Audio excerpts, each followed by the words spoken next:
ഇനിയൊരു പുസ്തക പ്രകാശനത്തിൻ്റെ വാർത്തയാണ്. ഇന്ന് പ്രശസ്ത കവി കെ സച്ചിദാനന്ദൻ്റെ പുസ്തക പ്രകാശനമല്ല, ഇന്ന് സച്ചിദാനന്ദ മാഷിൻ്റെ ജന്മദിനമാണ്. കെ സച്ചിദാനന്ദൻ്റെ 78ാം ജന്മദിനമാണ്. കവിയുടെ ജന്മദിനത്തോടനുബന്ധിച്ച് വിസ്മയ മാക്സ് തയ്യാറാക്കിയ ഒരു ദൃശ്യവിരുന്ന് വളരെ ശ്രദ്ധേയമായിട്ടുണ്ട്. അത് ഞാനൊന്ന് കാണിച്ചു തരാം. മനുഷ്യനെ സൃഷ്ടിച്ചപ്പോൾ ദൈവവും വിക്കിയിരിക്കണം. അതുകൊണ്ടാണ് മനുഷ്യരുടെ എല്ലാ വാക്കുകളും ദുരൂഹമായത്. ചടുലവും കരുത്തുറ്റതുമായ ഭാഷ, സമൂഹം നേരിടുന്ന സമകാലിക വിഷയങ്ങൾ, നിശിതമായ രാഷ്ട്രീയ വിമർശനം, ആഖ്യാനത്തിലും അവതരണത്തിലും പുതുമയുള്ള വരികൾ. വെട്ടേറ്റുവാടുന്ന നീതിയുടെ വൃക്ഷമേ, ഒരിലയിൽ ഒരു വരിയെങ്കിലും എഴുതി കാറ്റിൽ താഴെയിടൂ.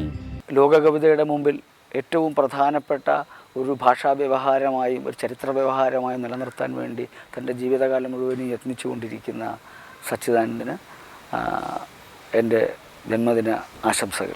കവിക്ക് ജന്മദിനാശംസകൾ നേർന്ന് സാഹിത്യ ലോകത്തെ സുഹൃത്തുക്കളും.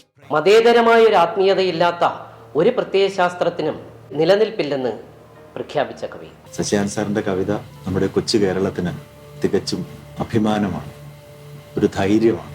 ഇവിടെ ഒരു പാലമരം നടുക, രക്തസാക്ഷിയുടെ ആത്മശാന്തിക്ക്. നമ്മളൊക്കെ സ്നേഹപൂർവ്വം സച്ചിദ എന്നും സച്ചിമാഷെന്നും വിളിക്കുമ്പോൾ നമ്മെ നോക്കി അദ്ദേഹം ചിരിക്കുന്ന ഒരു ചിരിയിൽ ഇനി വരാൻ പോകുന്ന ഒരു കാലത്തിന്റെ താക്കീത് കൂടി ഉണ്ടെന്ന് എപ്പോഴും എനിക്ക് തോന്നിയിട്ടുണ്ട്. Every day an egg breaks, the spring rises from it on its five-hued wings, singing. സച്ചിമാഷ കവിതയിലൂടെയോ ഫിക്ഷൻ്റെ സാഹിത്യത്തിൻ്റെ ഏത് മേഖലയിൽ കൂടിയും യഥാർത്ഥത്തിൽ പറയാൻ ശ്രമിക്കുന്നത് പ്രതിരോധത്തിൻ്റെ ഒരു തലമാണ്. കവിതയുടെ പ്രാണനാവേശിച്ചവർ എങ്ങും ഉറച്ചിരിക്കുന്നില്ല. അവർ നടക്കുന്നത് നൃത്തം ചെയ്യും പോലെയാണ്.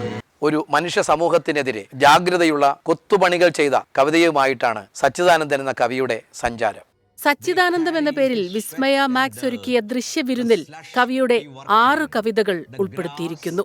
പറയരുതേ പഴയ മഹിമകൾ, കളകഭേദഭാവങ്ങൾ സമസ്തവും. News desk 24. കെ സച്ചിദാനന്ദന് ജന്മദിനാശംസകൾ നേരുകയാണ് 24 വ്യക്തിപരമായും. വിധി ദിനത്തിൽ 24 മാജിക് ജൂൺ 4 ചൊവ്വാഴ്ച രാവിലെ 5 മണി മുതൽ 24-ൽ.